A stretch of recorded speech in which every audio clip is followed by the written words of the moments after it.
मैं हूं डॉक्टर दत्तात्रेय और हर कोई व्यस्त है नवरात्रि की तैयारी में। और जैसे कि सभी को मालूम है कि गरबे का समय है ये, और मैं आपको बताने जा रहा हूं कि इस बार गरबे में ऐसे क्या वस्त्र, कौन से रंग के वस्त्र पहने पूरे 9 दिनों में, जिससे कि आपको सकारात्मक ऊर्जा मिले, आपको लाभ हो और जीवन में प्रगति का द्वार भी आपका जो खुले।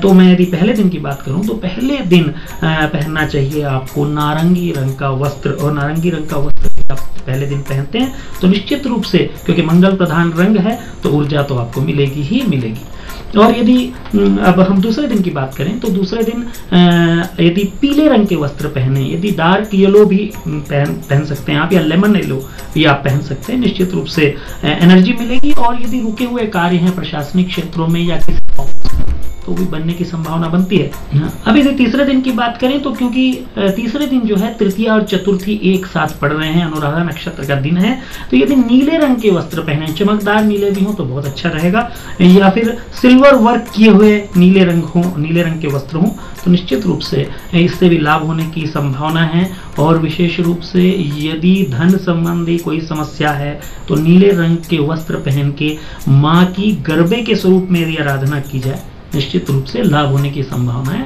बनती हैं। अब मैं बात करने जा रहा हूं पंचमी की, 5वें दिन की। और यदि इस दिन हरे रंग के वस्त्र पहने जाएं, पिकॉक सॉर्ट ऑफ ग्रीन हो या फिर चमकदार ग्रीन हो, मैं कहूंगा यदि फेडेड ग्रीन भी हो, मेहंदी जैसा, निश्चित रूप से यदि इस रंग के वस्त्र पहनते हैं तो विशेष रूप से उन लोगों को लाभ होने की संभावना है जिनको डिसीजन मेकिंग में थोड़ी सी दिक्कत आ रही है।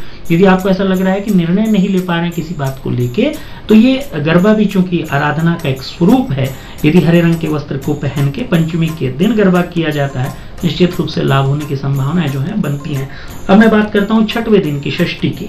यदि इस दिन जल जैसे कलर, मतलब जिनका लुक थोड़ा सा वाटरिश हो, वाटर जैसा लुक हो, या फिर मिक्स्ड कलर हो, ऐसे वस्त्र यदि पहनते हैं तो निश्चित रूप से एक बहुत अच्छी बात बनने वाली है इससे, वो ये कि लोगों से जो सामंजस्य की कमी है उसका समाधान होने की संभावना है। यदि ऐसा लग रहा है आपको कि आपके करीब नहीं आ रहे हैं लोगों को आपसे थोड़ी सी डिस्टेंस मेंटेन करने में अच्छा लग रहा है, तो वो सभी आपके करीब आएंगे, एक अट्रैक्शन आएगा आप में। निश्चित रूप से यदि इस तरह के वस्त्र पहनते हैं तो लाभ होगा।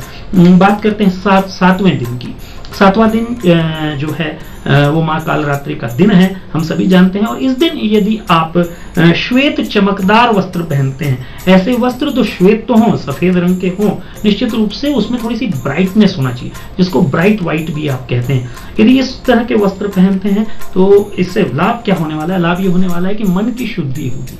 मन में यदि किसी भी तरह का बैर हो किसी के प्रति, यदि आपको ऐसा लगता है कि बहुत दिनों से किसी संबंध अच्छे नहीं हो पा रहे हैं, तो आप इस तरह के वस्त्र पहनने के पश्चात यदि गरबा करते हैं तो मन में एक पॉजिटिव विचार जो है आपके अंदर आएगा, आपके संबंध जो है लोगों से अच्छे होना प्रारंभ होंगे। यदि मैं बात करूं अब 8वें दिन की, तो 8वें दिन यदि आप लाल या गुलाबी रंग के वस्त्र पहनते हैं, ऐसा कलर जो लाल और गुलाबी के बीच का हो, निश्चित रूप से आपको लाभ होगा। विशेष रूप से यदि एनर्जी की आप लैक फील कर रहे हैं, आपको ऐसा लग रहा है कि मुझ में उत्साह नहीं है, थोड़ा सा उत्साह की कमी हो गई है, आपको ऐसा भी लगता है कि लोग आपको सम्मान नहीं दे पा रहे हैं जिसकी आप अपेक्षा करते हैं, निश्चित रूप से अष्टमी तिथि के दिन यदि आप लाल रंग के वस्त्र पहन के गरबा करते हैं तो आपको लाभ होगा। आखिरी दिन की बात करते हैं 9वीं तिथि की। 9वीं तिथि यदि आप श्वेत रंग के वस्त्र पहनते हैं, सफेद रंग का कैसा भी वस्त्र सफेद हो, यदि उसमें किसी भी तरह से थोड़ा सा पीला या हरा भी मिक्स हो तो बहुत अच्छा रहेगा।